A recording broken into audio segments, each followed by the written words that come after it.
Good morning students, Jaykumar sir की class में आपका स्वागत है। आज का टॉपिक है active to passive future indefinite tense affirmative sentence. आज हम फ्यूचर इंडेफिनिट टेंस में अफर्मेटिव सेंटेंस की एक्टिव वॉइस से पैसिव वॉइस में बदलना सीखने वाले हैं।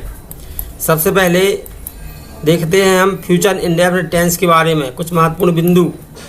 फ्यूचर इंडेफिनिट टेंस का मतलब है अनिश्चयवाचक भविष्यकाल। इसकी पहचान, यदि कोई वाक्य हिंदी में लिखा है तो उसकी पहचान है इन वाक्यों के अंत में गा गे गी पाया जाता है। उदाहरण के रूप में मैं बाजार जाऊंगा, इसमें अंत में गा लिखा है, इसलिए जी पास्ट, इसलिए जी फ्यूचर इंडेफिनिट टेंस का वाक्य है। वह है आम खाएगा, इसमें भी गा है अंत में, इसलिए जी फ्यूचर इंडेफिनिट टेंस का वाक्य है।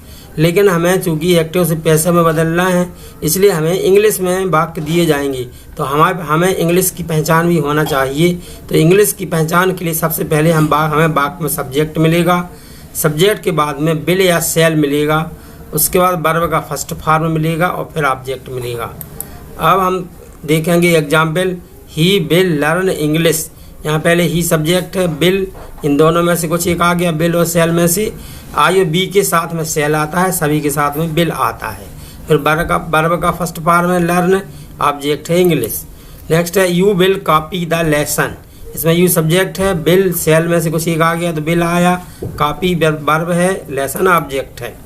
They will play chess, same structure है इसका भी। You will ask a question, you subject है, बिल सेल में से कुछ एक आना है तो यू के साथ में बिल आता है, इसलिए बिल आ गया। आस्क वर्ब का फर्स्ट फॉर्म है, अ क्वेश्चन ऑब्जेक्ट है। He will call them. Next है they will solve the sums. तो ये सभी वाक्य फ्यूचर इंडेफिनिट टेंस के वाक्य थे और इसकी हिंदी की पहचान है गागी की अंत में रहता है। इंग्लिश की पहचान है पहले सब्जेक्ट, बिल और सेल, वर्ब का फर्स्ट फॉर्म और फिर ऑब्जेक्ट रहता है।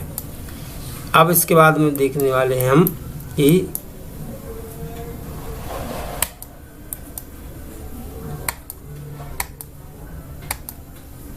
एक्टिव वॉइस को पैसिव वॉइस में बदलने के नियम।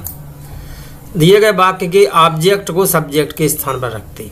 अभी बताया था ना, मी को आई में बदलना, ये ऑब्जेक्ट होंगे। यू को यू में बदलना, अस को बी में बदलना, हिम को ही में बदल देंगे, हर का सी हो जाएगा, देम का दे हो जाएगा, राम का राम, सीता का सीता, बॉय का बॉय, बॉयस का बॉयस। ये ऑब्जेक्ट के स्थान पर जो शब्द हैं जी मिलेंगे तो इनको हमें इस रूप में बदल देना है। तो ये पहला। दूसरा है हेल्पिंग वर्ब विल बी या शेल बी, इन दोनों में से रखना है।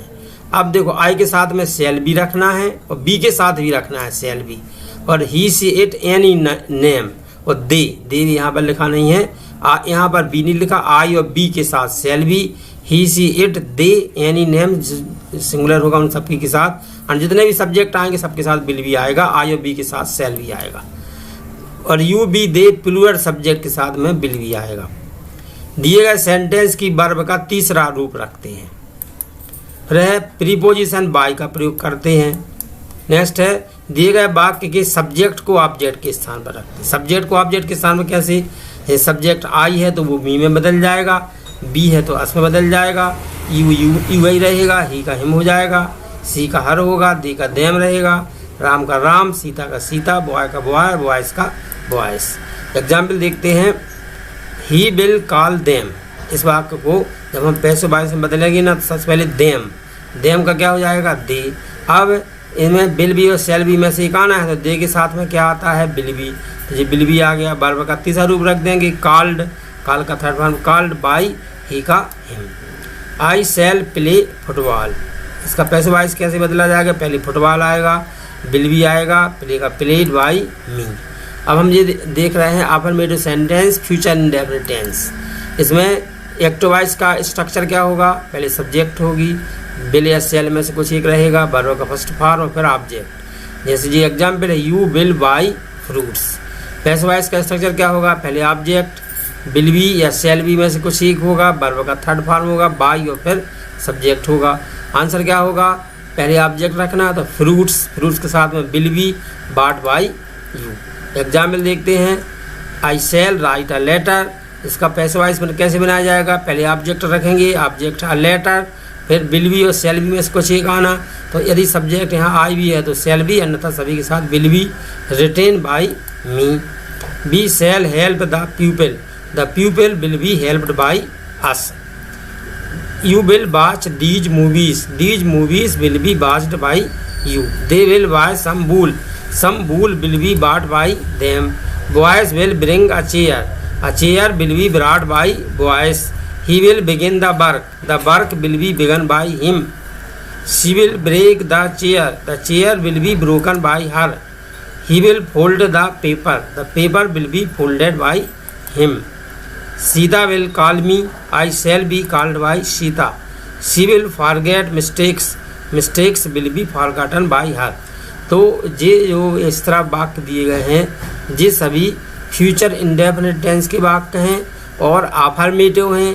और इनमें क्योंकि ये इसकी जो रचना है इसके हिसाब से पहले सब्जेक्ट आ गया, इन सभी में विल और शैल में से कुछ एक हेल्पिंग वर्ब आई है, वर्ब का फर्स्ट फॉर्म है और फिर ऑब्जेक्ट आया। इनको जब हमने पैसिव वॉइस में बनाया तो इसका ऑब्जेक्ट जी है, इसका स्ट्रक्चर है जी।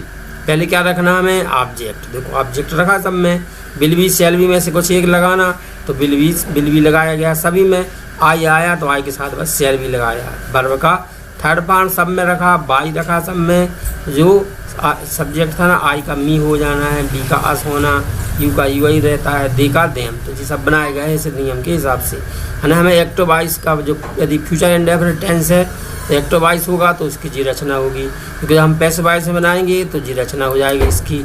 अब यहाँ पर आपको कुछ वाक्य एक्सरसाइज के लिए दिए जा रहे हैं, इनको आपको पैसिव वॉइस में बदल देना है और कमेंट बॉक्स में उसके आंसर लिखना है।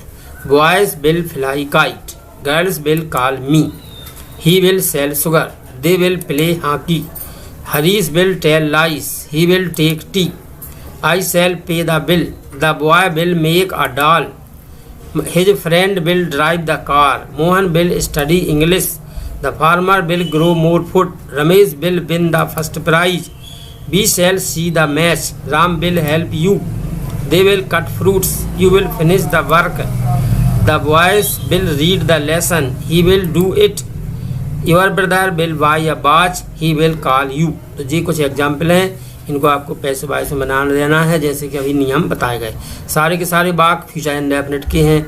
आप भी आपको पता है कि एक्टिव का स्ट्रक्चर क्या है, उस हिसाब से पहचान लेंगे फ्यूचर इंडेफिनिट के हैं कि नहीं है, और उनको जो हमने पैसिव का स्ट्रक्चर दिया है उस हिसाब से इनको चेंज कर लेंगे।